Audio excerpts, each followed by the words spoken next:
வணக்கம். கதையும் கட்டுரையுமிலிருந்து அன்னபூரணி.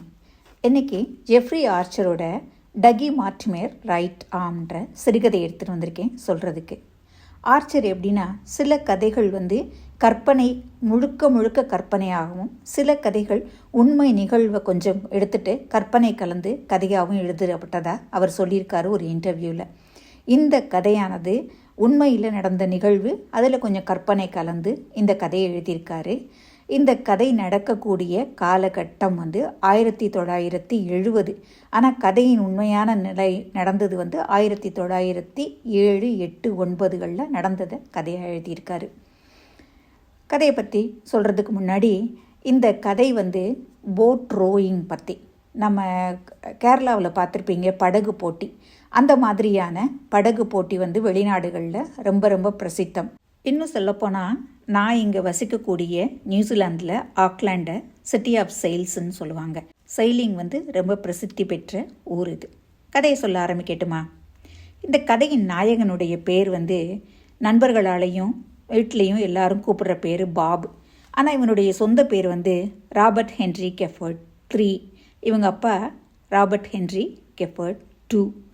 அமெரிக்காவில் இவன் அண்டர் கிராஜுவேட் படித்தா கூட அவங்க அப்பாவுடைய தூண்டுதல்னால கேம்பிரிட்ஜுக்கு அந்த பல்கலைக்கழகத்தில் இருக்கக்கூடிய போட் கிளப்பில் சேர்ந்து படிக்கணும்னு சொல்லுது அவனுடைய ஆர்வமாக இருந்தது. அதனாலே அவன் பெரிய அண்டர் கிராஜுவேட்டில் பெரிய கவனம் செலுத்தலை. அவங்க அப்பாவும் ரோயிங்கில் ஸ்பெஷலிஸ்ட்டு தான். தான் ஸ்பெஷலிஸ்ட் ஆன மாதிரி தன்னுடைய பையனும் நல்ல நிலைமைக்கு வரணுன்றதுக்காக பெரிய செலவு பண்ணி இந்த ரோயிங் கிளப்பில் அவனை சேர்த்து விட்டுருக்காரு. இங்கே அவன் கடுமையான பயிற்சிக்கு அப்புறம் வந்த உடனேலாம் யாரும் எந்த இதையும் தூக்கி கொடுத்துட மாட்டாங்க. படிப்படியாக தான் அவன் முன்னேறணும். ஆரம்பத்தில் பேசிக்ஸு, அதுக்கப்புறம் இன்டர்மீடியேட்டு, அதுக்கப்புறம் கிராஜுவேட் ஆகி அவன் இப்போ 1968, 68, 69, 70 3 வருஷமும் தொடர்ந்து ரோயிங்கில் வெற்றி பெற்றிருக்கான். இப்போ நம்ம கிரிக்கெட்டில் 3 விக்கெட் அடுத்தடுத்து விழுந்ததுன்னா ஹேட்ரிக்கு சொல்கிறோம்ல, அந்த மாதிரி இந்த ரோயிங்கில் தொடர்ந்து 3 வருஷம் யார் வெற்றி பெறுறாங்களோ அவங்களுக்கு மார்டிமர்ன்ற பட்டம் கொடுப்பாங்க. அதோட அந்த போட்டை ஓட்டுற கை ரைட் ஆமை பிரான்ஸில் பண்ணி மொமெண்டோ மாதிரி எல்லாருக்கும் கொடுப்பாங்க. அது ஒரு ஸ்பெஷல். அது ஒரு இந்த ரோயிங்கில் இருக்கவங்களுக்கு அது ஒரு பெரிய கனவு மார்டிமர் ஆகிறது.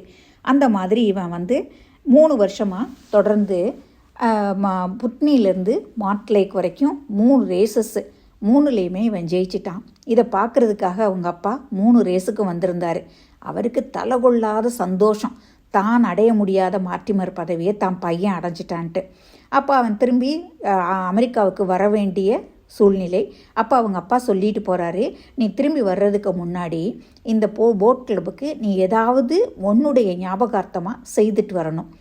ஏதாவது பொருளாவோ பணமாலாம் கொடுக்கக்கூடாது. ஏதாவது வரலாற்று பிரதானமான ஒரு பொருளை கொடுத்து உனக்கு உன்னோட சந்ததிகள்லாம் திரும்பி பார்க்கக்கூடிய அளவுக்கு உன்னுடைய பேரை நிலச்சி நிற்கிற மாதிரி நீ செஞ்சுட்டு வரணும்னு சொல்லிட்டு அவர் போயிடுறாரு. இவனுக்கு மண்டை காஞ்சு போகுது. எந்த யோசனையும் வரமாட்டேங்குது. என்ன வாங்கி கொடுக்கலாம் போட் கிளப்புக்கு, நம்ம என்ன ப்ரெசென்ட் பண்ணலாம் அப்படின்னு யோசிச்சுட்டே இருக்கான். அப்போ அவனுடைய கேர்ள் ஃப்ரெண்டு ஹெலன் 2 பேரும் அன்றைக்கி நைட்டு இருக்காங்க. அப்போ இவனோட கையை ஆசையாக பிடிச்சிட்டு அவ சொல்கிறா, உன்னோட கையில் இருக்கக்கூடிய மசில்ஸை விட டகி மார்டிமரோட மசில்ஸு ரொம்ப ஸ்ட்ராங்காக இருக்கும் அப்படிங்கிறான். இவனுக்கு சப்புன்னு போகுது. என்னடா ஒரு பொண்ணு தான் கூட இருக்கா, தன்னை பற்றி பெருமையாக பேசாமல் இன்னொரு ஆளை பற்றி பேசுகிறாரேன்னு. அப்படியா, எங்கே நீ பார்த்துருக்க அவரை? நான் பக்கத்துலையெல்லாம் பார்த்தது கிடையாது, கொஞ்சம் தூரத்தில் பார்த்துருக்கேன் அப்படின்னோடனே. அப்படின்னா? செவத்தில் வாலில் தொங்குச்சு. என்னது, கை வாலில் தொங்குதா? ஆமாம் அப்படின்னோடனே. அப்போ ஸ்மெல் அடிக்காது அப்படிங்கிறான். அட லூஸே, அதாவது நீ இப்போ மார்டிமர் ஆயிருக்கீல்ல, அந்த மாதிரி மார்டிமரான டகி மார்டிமரை அவருடைய ரைட் ஆமை பிரான்ஸில் பண்ணி செவத்தில் மாட்டி வச்சுருக்காங்க அப்படின்னே. அப்படியா, எங்கே நீ பார்த்த அப்படிங்கிறான். எங்கள் அப்பாவோட ஊர் ஹல்லு தெரியும்ல, அங்கே இருக்கக்கூடிய வில்லியம் ஹப்பில் நான் பார்த்தேன். அங்கே இருக்கக்கூடிய ஒரு பப் இருக்குது, அது பேர் வில்லியம். அந்த பப்பில் நான் அந்த கையை பார்த்தேன் அப்படின்னோடனே இவனுக்கு மண்டையெல்லாம் குடையுது. அதை பற்றி நம்ம இன்னும் நல்லா தெரிஞ்சுக்கணும் அப்படின்னு சொல்லிட்டு மறுநாள் காலையிலே எழுந்திரிச்சோன்னே இந்த புஸ்தகங்களை எல்லாம் எடுத்து பரட்டி பார்க்குறான். இது வரைக்கும் மார்ட்டிமரான எல்லாருடைய பேர்களும் அதில் இருக்கும், அவங்களுடைய பயோகிராஃபியும் அதில் இருக்கும். மார்ட்டிமர் ஏஜே இத்தனாவது வருஷத்தில், மார்ட்டிமர் சிகே இத்தனாவது வருஷத்தில், மார்ட்டிமர் டிஜேடி 1907, 8, 9 கேத்ரின் கிளப்னு அதில் சைடில் எழுதியிருக்குது. ரைட், இந்த ஆள் தான் அப்படின்னு சொல்லிட்டு அந்த பயோகிராஃபியை எடுத்து வாசிக்க ஆரம்பிக்கிறான். 129 பக்கம் இருக்குது. அதில் 1907, 8, 9 3 வருஷமும் தொடர்ந்து இவர் ஸ்ட்ரோக்ஸ் அடித்ததுனால மார்ட்டிமர்ன்ற பேர் கிடச்சிருக்கு. அடுத்ததாக 1914 இவர் இறந்து போயிட்டார். அந்த கடைசி போட்டியும் வெற்றி பெற்றாரா இல்லையான்றது ஒரு பெரிய மர்மமாக இருந்தது. அதை பற்றி கிளியராக அதில் எழுதலை. அடுத்தது இவருடைய இறப்பை பற்றியும் ஒரு கிளியரான குறிப்பு கிடையாது. எப்படி இறந்து போனார், என்ன ஆச்சு, அதை பற்றி எதுவுமே இல்லாமல் ஒரு பிளண்ட்டாக முடித்த மாதிரி இருந்தது. அந்த நிமிஷமே முடிவு பண்ணிடுறான், இந்த டகி மார்ட்டிமரோட ஆம் தான் இந்த வருஷம் நம்ம கேம்பிரிட்ஜ் போட் கிளப்புக்கு கொடுக்கக்கூடிய பரிசு.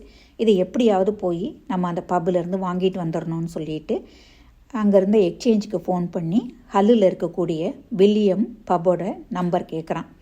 அந்த அந்த இதில் அந்த சின்ன ஊரில் 3 வில்லியம் பப் இருக்குது. 3 நம்பரையும் வாங்குகிறான். முதல்ல ஒருத்தன் பேசும்போது இவன் பேசுகிறது என்ன பேசுகிறான்னே அவனுக்கு புரியலை, அவன் வச்சிடுறான். 2வது பப்புக்கு ஃபோன் பண்ணும்போது ஒரு லேடி இருக்கிறாங்க. அவங்கக்கிட்ட இவன் கேட்குறான், உங்கள் பப்பில் டகி மார்ட்டிமரோட ஆர்ம்ஸு செவத்தில் மாட்டியிருக்கான்னு கேட்குறான்.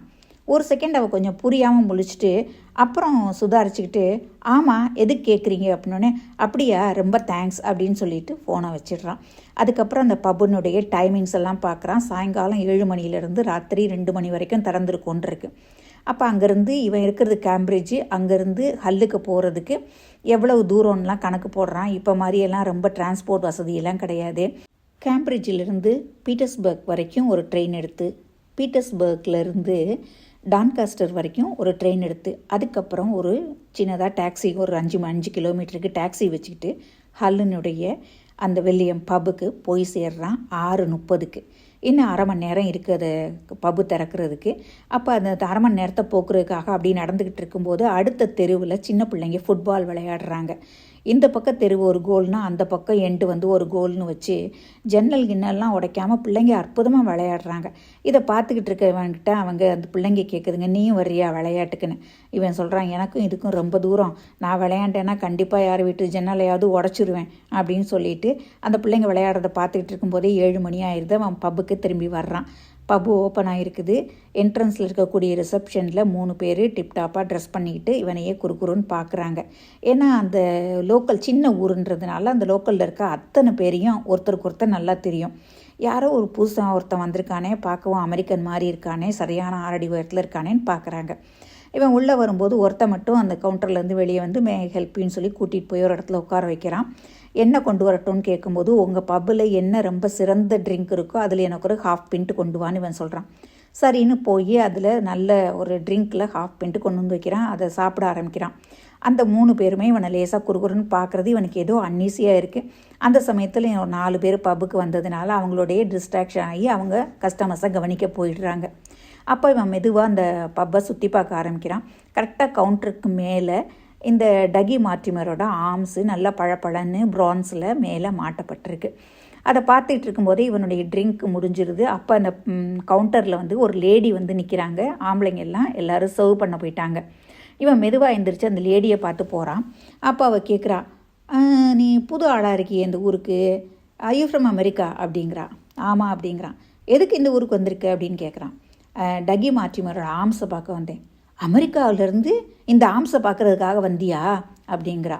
அப்போ அவன் சொல்கிறான், நான் கேம்பிரிட்ஜில் போட் கிளப்பில் ரோவிங்கில் இருக்கேன். இப்போ எனக்கு இங்கே இருக்குது. நவ் ஐ ரிமெம்பர், நீ காலையில் நீ ஃபோன் பண்ணி இல்லை அப்படிங்கிறா. ஆமாம் அப்படிங்கிறான். ஆமாம், இது எதுக்கு உனக்கு வேணும் அப்படிங்கிறா.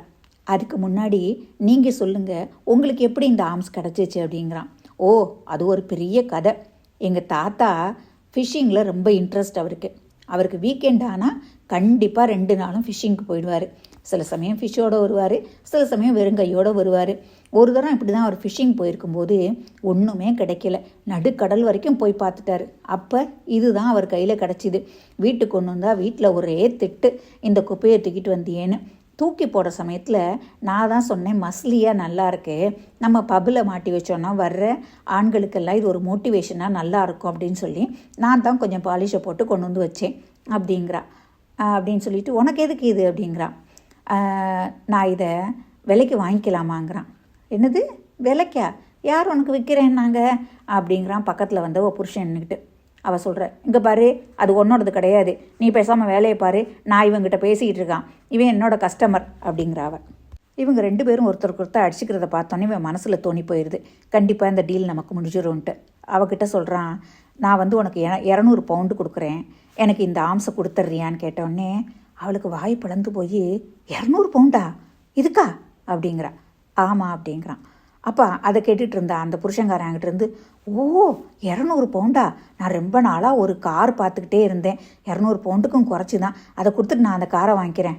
ஐயே ஆசையை பாரு, எனக்கு ஒரு நல்ல வின்டர் கோட்டு வேணும், அதோட என்னோடய ஹாலிடேஸ்க்கு கொஞ்சம் பணம் சேர்க்கணும், இது என்னோட பொருள், நீ இதில் தலையிடக்கூடாது அப்படின்னு சொல்லிட்டு 200 பவுண்டுக்கு நான் உனக்கு இதை தர்றேன், ஆனால் அதுக்கு முன்னாடி நீ வந்து ஸ்மக்லர் கிடையாது, நீ வந்து திருடன் கிடையாது, இது எல்லாத்தையும் நான் போலீஸில் வெரிஃபை பண்ணிட்டு தான் தருவேன்.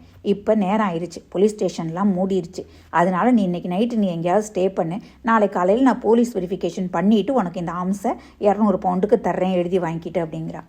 அவனும் சரி வேறு வழி இல்லை சரின்னு சொல்லிட்டு அங்கே இருக்க ஒரு லோக்கல் ஹோட்டலில் தங்கியிருக்கான். மறுநாள் காலையில் போலீஸ் வெரிஃபிகேஷன் முடிஞ்சு இந்த பணத்தை கொடுத்துட்டு ஆம்ஸை எடுத்துக்கிட்டு இவன் அதே மாதிரி போன மாதிரியே திரும்பி கேம்பிரிட்ஜுக்கு வந்துடுறான்.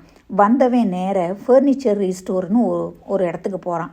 ஃபர்னிச்சர் ரீஸ்டோர்னால் என்னென்னா, ஃபர்னிச்சர்ஸ் எல்லாம் நல்ல ஃபர்னிச்சர், ரொம்ப வருஷங்கள் பிரதானமான ஃபர்னிச்சர்கள்லாம் கொஞ்சம் கலையிலேருந்து போயிருக்கும்போது அதை நல்லா புதுசு போல் மாற்றுறதுக்குன்னு ஆட்கள் இருப்பாங்க.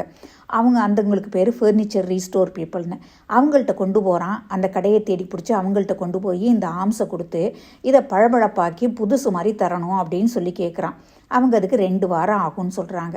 சரின்னு அவங்கள்ட்ட கொடுத்துட்டு வந்துடுறான். இதை பற்றி மூச்சு கூட விடலை யார்கிட்டையும், இன்க்ளூடிங் அவங்க அப்பாட்ட கூட சொல்லலை, இந்த மாதிரி ஒரு கிஃப்ட்டு நான் கொண்டு போய் கொடுக்க போகிறேன்னு சொல்லிட்டு. 2 வாரத்துக்கு அப்புறம் இவனுடைய இந்த பார்ட்டி இருக்குது. இவனுக்கு வந்து மார்ட்டிமர்ன்ற பட்டம் கொடுக்கறதுக்கான பார்ட்டி வச்சு இவனை வந்து சென்ட் ஆஃப் பண்ணுற பார்ட்டி இருக்குது. அதில் வந்து இவன் கிஃப்ட் கொடுக்கணுன்ற முடிவு பண்ணியிருக்கான். ஆச்சு அந்த 2வது வாரத்தில் மறுபடியும் இவன் போகிறான் வாங்குறதுக்கு அந்த மார்ட்டிமரோட ஹேண்டை. அவன் கண்ணையே அவனால் நம்ப முடியலை, அவ்வளோ பிரமாதமாக இருக்குது அது. அதுக்கப்புறம் அதை மாட்டுறதுக்கான கீழே சட்டம் ஆணி எல்லாம் சேர்த்து வாங்கிட்டு ஒரு பெரிய பார்சல் பண்ணிக்கிட்டு வர்றான். அன்னைக்கு பார்ட்டி அன்னைக்கு நல்லா டிப்டாப்பாக ட்ரெஸ் பண்ணிட்டு போகிறான். அப்போ அந்த இப்போ இருக்கக்கூடிய கரண்ட் செக்ரட்டரி, அந்த போட் கிளப்போட கரண்ட் செக்ரட்டரி வந்து ஆடம்ஸ் எல்சியர், அவர் கூட இவன் பேசிகிட்டு இருக்கான். அந்த சுவத்தில் மாட்டியிருக்க படங்கள், பழைய ஆட்களுடைய படங்கள் எல்லாத்தையும் காமிச்சு இவங்க இந்த வருஷம் அவங்க இந்த வருஷம் அப்படின்னு 2 பேரும் பேசிகிட்டே இருக்காங்க. அப்போ அந்த கூட்டத்தில் வந்து 2 வயசானவங்க இருக்காங்க. 2 பேருமே 80 வயசுக்கு மேலே இருக்கிற மாதிரி தெரியுது. இந்த டாம் செக்ரட்டரி வந்து 20 வருஷமாக இந்த போட் கிளப்பில் இருக்கிறதுனால ஒரு வாக்கிங் என்சைக்ளோபீடியா, அந்த கிளப்பில் என்னென்னன்றது அத்துபடி அவர்கிட்ட அந்த 2 பேரையும் காமிச்சு அந்த 2 வயசானவங்க பேர் என்ன அப்படின்னு கேட்கும்போது, ஒருத்தர் பேர் சார்ல்ஸ் ஃபாஸ்டர், அவர் வந்து பிரசிடெண்ட்டாக இருந்திருக்காரு ஒரு 20 வருஷத்துக்கு முன்னாடி. அதுக்கப்புறம் அவர் வந்து 2 வருஷம் தொடர்ந்து ரோயிங்கில் வின் பண்ணியிருக்காரு, 8லையும் 9லையும். அடுத்தாப்பில் உட்காந்துருக்காரு பாரு, இன்னும் கொஞ்சம் வயசானவரா, அவர் சிட்னி ஃபிஷ்க்கு. அவர் வந்து 1912லேருந்து 45 வரைக்கும் போட்மேனாக இருந்திருக்காரு. இது இப்படி சொல்லிகிட்டு இருக்கும்போதே அந்த எல்லாரும் ஒருத்தர் பேச ஆரம்பிக்கிறாங்க. இதனுடைய மீட்டிங் மாதிரி ஆரம்பிக்குது. முதல்ல ஆடம்ஸ் போய் இது வரைக்கும் 3 போட்டிகளில் வின் பண்ணவங்க பேரை அறிவிக்கிறாங்க. அவங்களுக்கு மார்ட்டிமர்ன்ற பட்டம் கொடுக்குறாங்கன்றதையும் சொல்கிறாங்க. இவனுக்கு பாபுக்கும் இவனுடைய பேரை சொல்லி கூப்பிடுறாங்க. ராபர்ட் ஹென்ரி ஹெஃபர்ட் 3 அப்படின்னு கூப்பிடுறாங்க. இவன் எந்திரிச்சு போகிறான். இவனுக்கு மார்ட்டிமர்ன்ற பட்டம் கொடுத்த ஒரு சர்டிஃபிகேட் கொடுக்குறாங்க. அப்போ இவன் தன் கையோடு எடுத்துகிட்டு போகிறான் தான் கொடுக்க வேண்டிய கிஃப்ட்டை. மைக்கை வாங்கி சொல்கிறான், இவ்வளோ நாள் எனக்கு பழகி கொடுத்த இந்த கேம்பிரிட்ஜ் போட் கிளப்புக்கு நான் ஒரு கிஃப்ட் கொடுக்கணும்னு நினைக்கிறேன். உங்கள் எல்லாருக்கும் இந்த கிஃப்ட்டை பார்த்தா கொஞ்சம் ஆச்சரியமாக இருக்குன்னு சொல்லிட்டு அதை ரேப்பராக ஓப்பன் பண்ணுறான். எல்லாரோட கண்ணும் திருச்சி விழுகிற மாதிரி இருக்குது. ஏன்னா அப்படி பழன்னு அந்த ஆர்ம்ஸ் இருக்குது. அதுக்கு அடியில் பேர் எழுதப்பட்டிருக்கு, டகி மார்ட்டிமர் ரைட் ஆர்ம்னு எழுதி அதனுடைய வருஷம் 1907, 8, 9 ஸ்ட்ரோக்ஸ் அப்படின்னு போட்டிருக்கு.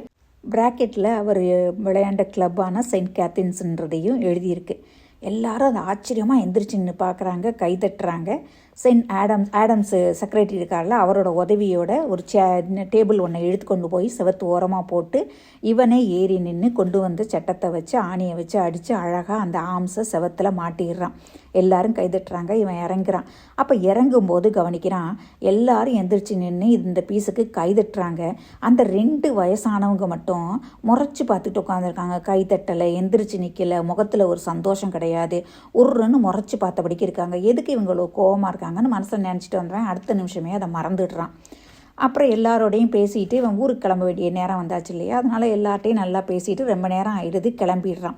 அவன் ஏற்கனவே போகிறதுக்கு முன்னாடியே தன்னிக்கிட்ட ஒரு கேமரா எடுத்துகிட்டு போயிருக்கான் எல்லாத்தையும் படம் பிடிக்கிறதுக்கு. இவன் கொடுக்குற கிஃப்ட்டையும் படம் பிடிச்சி அப்பாவுக்கு கொண்டு போய் எவிடன்ஸ் காமிக்கணுன்றதுக்காக ஃபோட்டோ நிறைய எடுத்தான். அப்போ இவன் வெளியே வந்து ஒரு 3 நிமிஷம் 4 நிமிஷம் நடந்திருப்பான். திடீர்னு ஞாபகம் வந்தது, ஐயோ நம்மளுடைய கேமராவை அங்கேயே விட்டு வந்துட்டோமே, போய் எடுத்துகிட்டு வந்துடுவோன்னு சொல்லி திரும்பி வர்றான். இவன் போகும்போதே முக்கால்வாசி ஹால் எல்லாம் காலியாயிருச்சு, யாரும் கிடையாது, அநேகமாக பூட்டிட்டு போயிருப்பாங்கன்ற எண்ணத்தில் உள்ளே வரும்போது இந்த ஒரு பார்ட்டி நடந்த ஹாலில் மட்டுமே லைட் எரியுது. என்ன இந்த லைட் இன்னும் எரியுது, யாரோ இன்னும் இருக்கிறாங்க போல் இருக்கு அப்படின்னு நினச்சிக்கிட்டு உள்ளே வர்றான். பக்கத்தில் வரவே 2 பேர் பேசுகிற பேச்சு குரல் கேட்குது. சரியான பேச்சு வழங்கலை, ஆனால் 2 பேர் பேசுகிறாங்கன்றது கேட்குது. ஜன்னலில் நின்று பார்க்குறான். அந்த 2 வயசான ஆட்களும் நின்று ஏதோ பேசிக்கிட்டே இருக்காங்க. அப்போ 2 பேருமே ரொம்ப வயசானவங்களை கண்டு ஒரு டேபிள் ஒன்றை இன்ச்சாக நகர்த்தி கொண்டு போய் போட்டு செவத்துக்கு பக்கத்தில் போடுறாங்க. அதை ஒருத்தர் பிடிச்சிக்கிறாரு, இன்னொரு வயசானவர் மெதுவாக மேலே ஏறுறாரு. ஏறி அந்த ஆணியெல்லாம் கழட்டி அந்த ஆமை செவத்துலேருந்து எடுக்கிறாங்க. எடுத்து அதை ஒருத்தராக அதை தூக்க முடியல, 2 பேருமா மல்லு கட்டி அதை தூக்கி இன்ச்சாக நகர்த்தி கீழே கொண்டு வந்துடுறாங்க. கொண்டு வந்துட்டு அப்படியே பின்பக்க கதவு வழியே கடலை நோக்கி நடக்கிறாங்க. 2 பேராலையும் தூக்க முடியல, வச்சு தூக்கிட்டு போகிறாங்க. அங்கே போய் போட் ஒன்று அவுத்து அந்த போட்டுக்குள்ளே வச்சுட்டு ஒருத்தர் மேலே ஏறிடுறாரு, இன்னொருத்தர் மெதுவாக ஏறுறாரு. அதுக்கிடையில் போட்டு பயங்கரமாக தள்ளாடுது. அந்த போட்டை ஓட்டிகிட்டு போகிறாங்க. இது எல்லாத்தையும் இவன் பின்னாடியே போய் பார்த்துக்கிட்டு இருக்கான். அந்த போட்டு இவன் கண்ணு மறைகிற அளவுக்கு போய்கிட்டே இருக்குது. நடு சமுத்திரத்துக்கு போயிடுது. ஆனால் இவனுக்கு ஒரு புள்ளி மாதிரி தெரியுது அவங்க போகிறது. அங்கே நடு சமுத்திரத்துக்கு போன உடனே 2 பேரில் ஒரு ஆள் எந்திரிச்சு நின்று அந்த ஆமத்துக்கு டொப்புன்னு தண்ணிக்குள்ளர போடுறதுன்னு தண்ணி ஸ்ப்ளாஷ் ஆகி இவங்க 2 பேர் மேலேயும் தெரிக்குது. பயங்கரமாக நனைஞ்சு போயிடுறாங்க. அதை போட்டுட்டு 2 பேரும் திரும்பி வந்துடுறாங்க. 2 பேருக்கும் குளிர் நடுக்கம் எல்லாமா இருக்குது. ஆனால் ஒரு எக்ஸ்பீரியன்ஸ்டு போட்மேனை கண்டு 2 பேரும் சமாளித்து கரைக்கு வந்து போட்டை நிப்பாட்டிட்டு இறங்கி கரைக்கு வந்தவங்க ஏதோ பெரிய சாதனை பண்ண மாதிரி கையை குலுக்கிக்கிறாங்க. இவன் நினச்சிக்கிறான், என்னத்துக்காக இதுங்க இப்படி பண்ணுதுங்க 2ம் அப்படின்னு சொல்லிட்டு.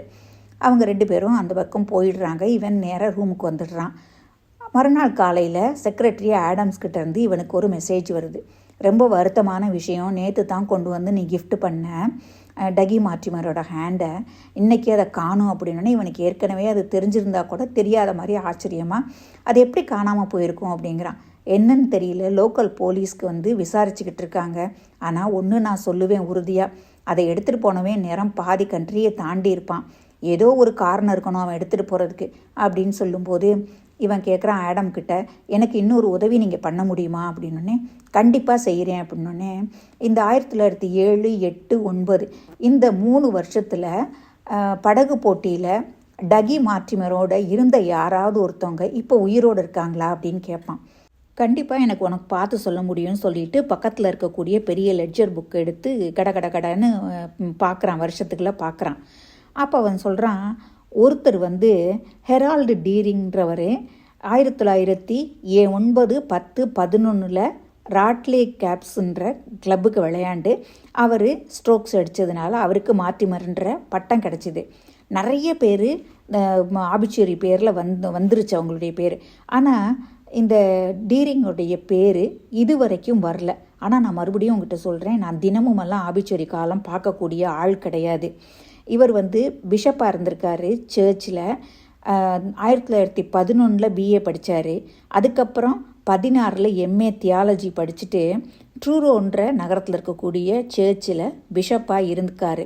ஆனால் இப்போ கண்டிப்பாக ரிட்டையர் ஆகி ரொம்ப வயசாகிருக்கும். கண்டிப்பாக 85 வயசுக்கு மேலே அவருக்கு இருக்கும். அவர் உயிரோடு தான் இருக்கணும். இறந்துருந்தாருன்னா அட்லீஸ்ட் அவர் மார்ட்டிமரை கண்டு எங்களுக்கு எப்படியும் தெரிவிச்சிருப்பாங்க. அவர் உயிரோடு தான் இருக்கணும் அப்படின்னு. அவருடைய அட்ரஸ் ஏதாவது எனக்கு கிடைக்குமானோன்னே கண்டிப்பாக உனக்கு பார்த்து சொல்கிறேன்னு சொல்லிட்டு மறுபடியும் இன்னொரு புக்லெட் எடுக்கிறாரு. ரெவரண்ட் ஹெரால்டு டீரிங்னு அவருடைய பேரை பார்க்குறாரு. பார்த்துட்டு அந்த அட்ரஸை சொல்கிறாரு. Stone house, mill road, Tewkesbury. குளோஷஸ்டயர்ன்ற நகரத்தில் இருக்குது அப்படின்னு சொல்கிறாரு. இவன் போய் அவரை பார்த்தாரா? இந்த மிஸ்ட்ரிக்கு அவனுக்கு ஒரு விடை கிடச்சிதா? எதனால் அந்த ஆமை தண்ணிக்குள்ளே தூக்கி போட்டாங்க அப்படின்றதுக்கெல்லாம் அடுத்த பகுதியில் சொல்லட்டுமா? நன்றி, வணக்கம்.